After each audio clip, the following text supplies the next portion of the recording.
parang uulan na sa labas. Buti na lang pumunta ako kaninang umaga. Tama nga ako kanina nung sinabi ko na umulan yata kagabi. Umulan nga. Kasi ngayon parang uulan na naman. Buti na lang pumunta ako kaninang umaga na grocery. Kasi kung hindi na naman ako matuloy. So, kaliligo ko lang. And then, patutuyuin ko lang yung hair ko. Hindi ko na ito blower. Suklayan ko na lang ito ng suklayan para matuyo na lang siya ng ano. Kusa. Kasi lagi kasi akong nag-blower. Blower ako ng blower. Yun yata yung rason kung bakit yung buhok ko nagkakaputol-putol siya. Hindi naman naglalagas. Ano talaga yung napuputol-putol yung buhok ko. So, hindi ko na muna i-blower. So, kayan ko na lang siyang matuyo ng ganyan. And then, tutupin ko pala yung uniform ni husband kasi. May pasok siya bukas. So, ito yung uniform niya. Tutupin ko pala. Buti na tuyo to nung linabhan ko kasi. Pag kasi yung day off ni husband na ganyan, pag may mahaba siyang day off, inuwi niya yung uniform niya. And then, nilalabhan ko agad. Hindi na ako pumupunta dun sa laundry room kasi ito lang naman. Dito na sa bahay ko to nilalabhan. Madali lang naman matuyo pag dito ko siya sa bahay nilalabhan. So, tupin ko pala ito, muntik ko nang nakalimutan. Kasi nung isang araw, muntik ko makalimutan yung uniform niya na labhan. Buti naalala ko nung maaga, kung hindi wala siyang uniform na papasok. Pwede naman siyang gamitin niya ulit ito. Kaya lang, siyempre, madumi. Hindi naman pwede kasi sa sa mga pasyente, yun pwedeng gamitin na madumi. Kasi, lagi kong sinasabi kay husband ko na laging malinis pag sa harap ng mga ibang tao sa mga pasyente. Kasi hindi maganda yung hindi malinis na hawakan ng ibang tao. Yung hygiene ba? Bukas, dadalhin na lang niya yung dalawa lang yung naiuwi niya ngayon na pantaas. Tatlo kasi yan. Meron ko kung saan niya nilagay yung isa. Dalawa lang ito. Baka hindi pa niya nagamit yung isa. Kaya iniwan na lang niya doon sa locker room nila. So yan. Ready na yung kanyang uniform. Natuyo na. And then natupi na. Dahil lalagay ko na lang siya sa ito guys. Lalagay ko na lang sa bag niya. Yung parang laundry bag niya. Para dalhin niya dun sa trabaho bukas. Kasi may pasok na yun. So, tapos na akong kumain. And then, itutuloy ko ulit yung ginagansilyo ko. Baka matapos ko today. Nakatapos na ako ng isa. So, antayin ko na lang na maano ko yung isa. Try kong tapusin ngayon kasi antayin ko talaga yung husband ko darating kasi madaling araw yun. So, aantayin ko siyang dumating. So, for sure yun, matatapos ko yun. Ito na pala yung ginawa kong yung ginawa kong hat. Ayan. So, ganito kahaba yung ginawa ko. Ang haba niya, di ba? So, ilang rows ba tong ilang line ba tong ginawa ko? Siya. Yung isa guys, natapos ko na. Nakatapos na ako ng isa. And then dahil may sobra pa ako, nag-umpisa ulit ako ng isa. Kaya tuloy nakulangan naman ako. Kaya bumalik ako doon para bumili. So ito yung pangalawang gawa ko. So ito mas maliit itong gawa ko na to, yung pangalawa. Mas mahaba yung isa kasi yun yung sabi ko, yun yung ginawa ako 48 to 50 yun. Ito, ang ginawa ko lang 30 lang kaya mas maiksi to. So, ayan na guys. Tinapos ko na. And then, ganun siya. Minemeasure ko lang siya na ganun. Ang cute niya. Gusto ko yung kulay niya kasi kasing kulay siya ng aking kasing kulay siya ng aking isang sweater doon. Ang ganda ng kulay niya. Oh. Ang taas. Ako kung nakikita niyo. Ang taas siya. Oh, ganda. Pero hindi pa yung tapos. Ngayon, isisilb natin ito para gawa na nating hat. So, ang advice ko sa inyo guys, pag gagawa kayo ng ganun, dapat may palatandaan kayo from dulo to dulo. Nasaan na itong isa? Nawala yung isang ano ko. May palatandaan kayo ganito guys, oh. Ito pala, oh.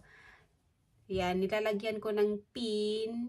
Ayan, dulo to dulo. Pero kung meron naman kayong, ano, yung clip, pwede rin. Pero ito yung meron ako, kaya ito lang yung nilagay ko. Kasi wala akong ibang materyales.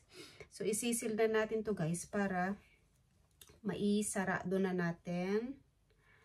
And then, ma-form na. So, dito ko siya isisiled. Ayan, tingnan natin. Tanggalin ko to kasi hindi ko masyadong makikita pag ano. And then, pwede na rin natin tanggalin yung mga ano palatanda at pag na-sealed na kasi pwede na siyang ano. Pwede na rin naman siyang gamiting tang nito. So, dito gagawin natin guys. Ilulusot lang natin dun sa dulo. Dapat magkapantay siya. Dapat magkapantay. Ito para hindi siya tabingi. So, ayan, isisil na natin. Isisil na natin siya. Ayan. So, ganun lang. Butas to butas, isil natin para magawa na natin yung sombrero. Kala ko hindi ako makakagawa ng sombrero guys, kaya ko pala.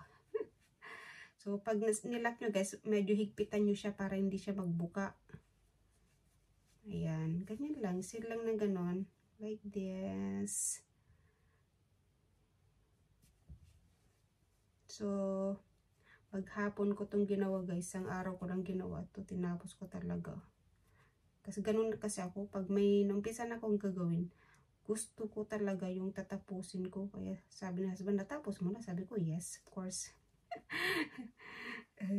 Pero hindi pa niya nakita. Kaya surprise ko yung asawa ko pag dumating na siya. Pag galing na siya ng city sa Stockholm, surprise ko siya kasi ang akala niya kasi gagawa lang ako ng isa. Hindi niya alam na nakagawa ako ng dalawa. Yung isa sa kanya, isa sa akin. So, isisid ko lang to guys and then ipapakita ko sa inyo.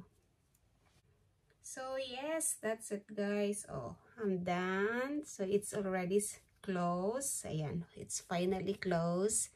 So, it looks like this. Ang ganda. Ang ganda. Gusto ko talaga yung kulay niya. Khaki color. Ayan. So, nasil na siya. O, ayan. And then, ang sasarado ko naman, itong top niya. So, ito yung gagawin natin para maging sombrerong ganyan. O, diba? So, gagawin lang natin. Dapat merong needle. Kaya lang, wala akong needle na plastic. So, ang gagamitin ko, ito ulit ang gagamitin ko. Kasi wala akong needle. Dapat may needle ako. Pero, kahit wala kang needle, pwede naman. So, ito yung gagamitin ulit natin. Pang close dito sa tuktok ng ating sombrero. So, ilalak lang natin ito guys para masarado na siya. So, dito lock this one. Ayan. And then, kuha lang tayo ng ganito kahaba siguro haba. O siguro.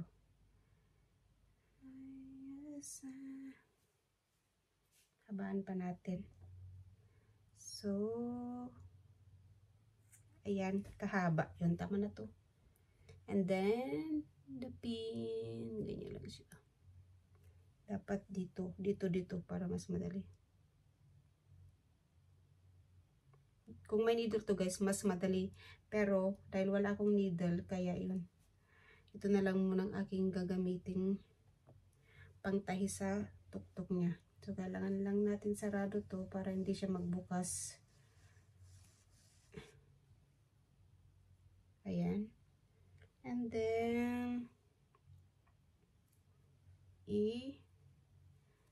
ang ano natin guys, satahin natin dito is itutusok natin dito pag ganun paikot para saka natin hihilain. So, sasample lang ko kayo. So, ganyan lang siya guys. Yan. Yan siya oh.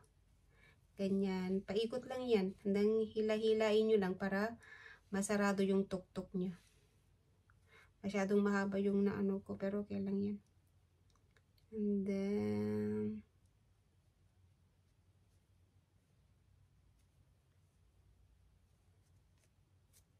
ganyan ulit. O, yan. Hilain lang guys para mamaya pag hinila nyo, mas maano na siya. Kung may ano to guys, kung meron akong needle, mas mabilis. And then hilain lang siya na ganoon mamaya pag mag-close. So gawin ko lang to guys and then papakita ko sa inyo yung end look niya. Yan. So ayan, we're done with the with the top. Naitusok ko na lahat yan guys using this pin. So ang gagawin lang natin, hihilain na lang natin. Pag hinila mo to, ano na siya yung tag nito. Yan. Hilain mo lang siya na ganun, oh, yung thread. Kasi magsasarado tong tuktok niya na to. Yan lang siya guys, kadali. So pwede na natin tanggalin yung pin para hindi nakakasagabal. So, saan na ba yun? Hilain lang siya na ganun guys. Hila-hila. Hanggang sa magsarado. Ganun. Diba? Kaka-enjoy. Ayan. So, ginawa ko lang to today. And then, ganyan siya guys. Diba? Ka-enjoy. Ganyan lang siya. Hanggang sa magsarado yung tuktok niya guys. Ganyan. Oh, diba? Ang cute.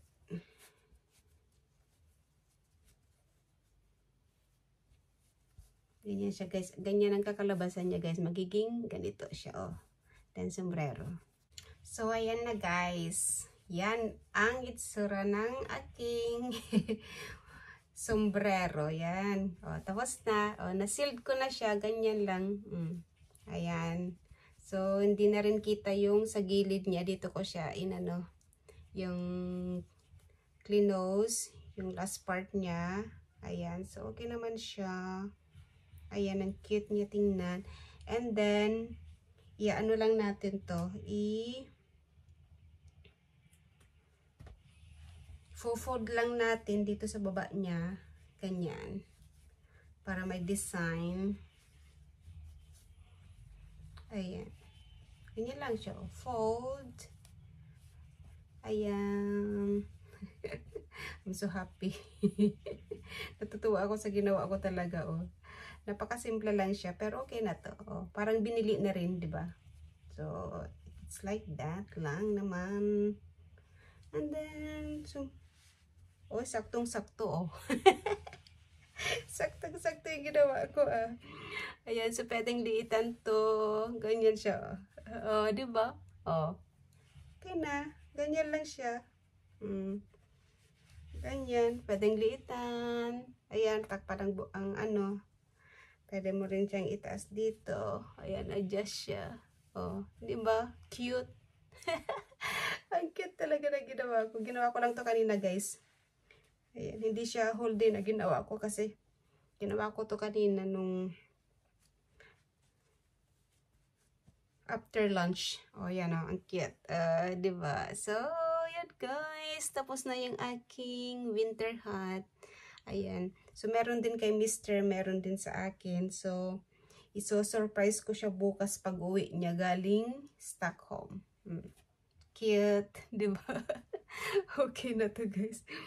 May dagdag na yung aking, yung winter hat na binili. Mabinili ako, kaya lang gusto ko talagang gumawa.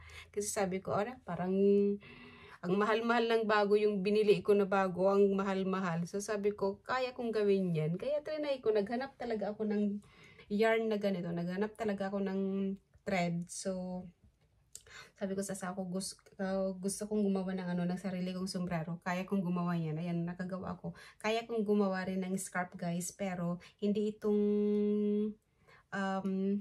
natang nito? Hindi itong klaseng yarn, dapat yung mas manipis siya kasi pag ito matigas. So, yan ang cute niya guys. So, that's it for the vlog guys. Nagawa ko na rin yung aking winter hat. Yan. twinning kami ni Mister. Meron siya, meron din ako. So, thanks on watching guys. See you in my next vlog. Good night everyone. Ang blue ng buhok ko. Good night everyone. Bye-bye.